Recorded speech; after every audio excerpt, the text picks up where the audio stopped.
Para po sa topic natin na irresistible grace. Ibig sabihin yung biyaya ng kaligtasan ay hindi natin kayang tanggihan.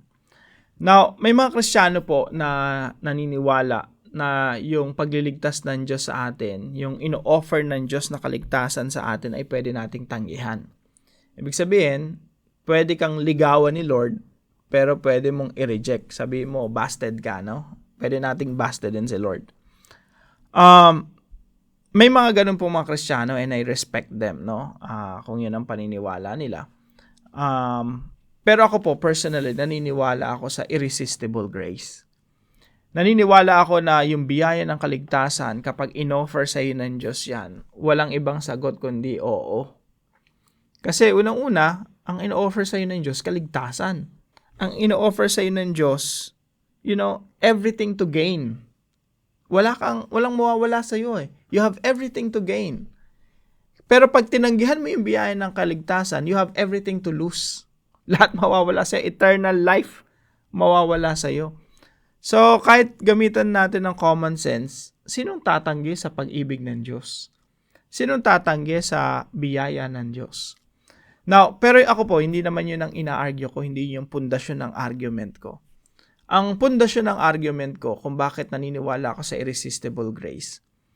Kasi po, hindi natin matatanggihan ang biyaya ng Diyos kung binigyan niya tayo ng bagong puso. Reviewin po muna natin yung ilang mga verses natin. No? Sa John 6:37, sabi rito, "All that the Father gives me will come to me." Ibig sabihin, si Russell, ibinigay ng Diyos kay Jesus. Ako, I will really come to Jesus. Kasi ibinigay ako ng Diyos Ama kay Jesus. So, merong garantiya na lalapit talaga ako sa Panginoong Hesukristo. Ang lahat ng ibinibigay sa akin ng Ama ay lalapit sa akin. Now, ang tanong, sapilitan ba yun?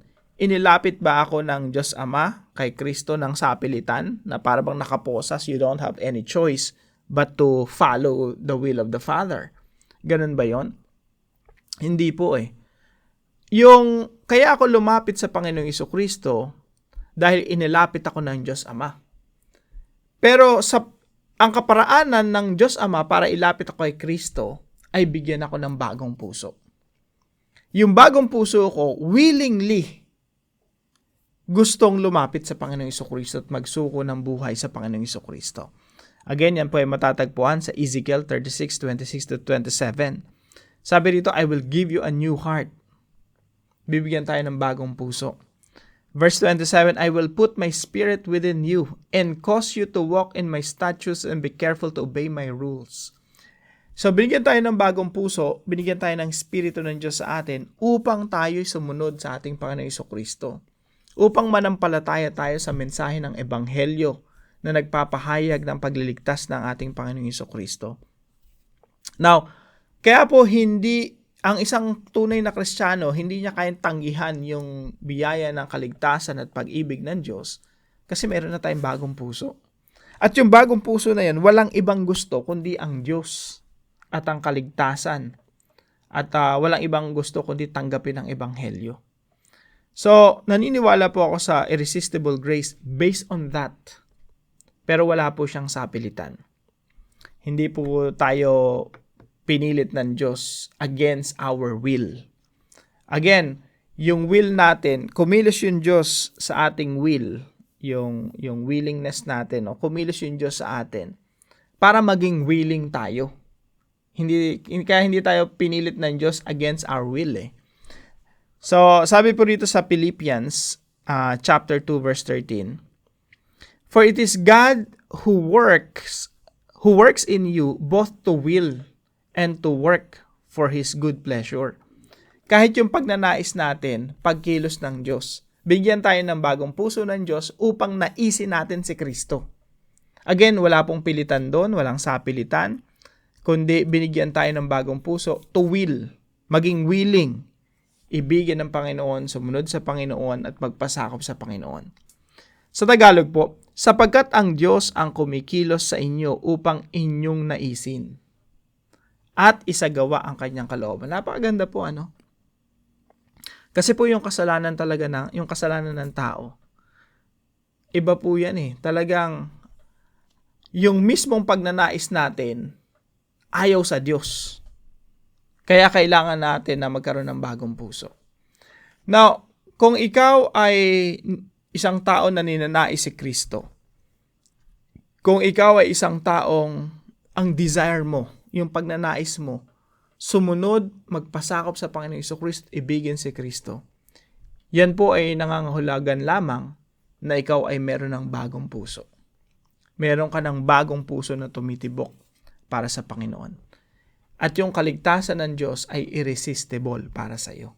Hindi mo kayang tanggihan. And po, ganyan po kaganda ang biyaya ng Diyos. Kaya po dun sa tanong natin na how does understanding irresistible grace deepen your gratitude for your salvation? Ako po, lubos-lubos ang pasasalamat ko sa Diyos. Kasi kahit yung will ko, yung puso ko binago ng Diyos para tanggapin ang biyaya ng kaligtasan. Kasi kung hindi babaguhin ng Diyos yung puso ko, una, hindi ko mauunawaan kung ano yung gospel. Hindi ko mauunawaan ano yung biyaya ng kaligtasan. Hindi ko mauunawaan yung ginawa ng Panginoong Jesucristo doon sa krus. Kailangan talagang buksan ang aking puso.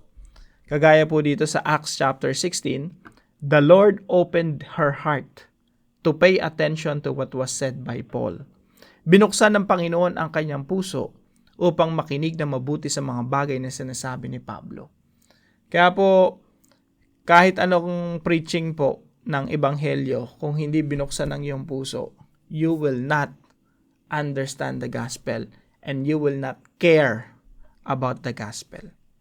Pero kung ikaw na in love ka kay Jesus, naunawaan mo ang ebanghelyo, nangangahulugan lamang na binuksan ng Diyos ang iyong puso para tanggapin ang biyaya ng kaligtasan.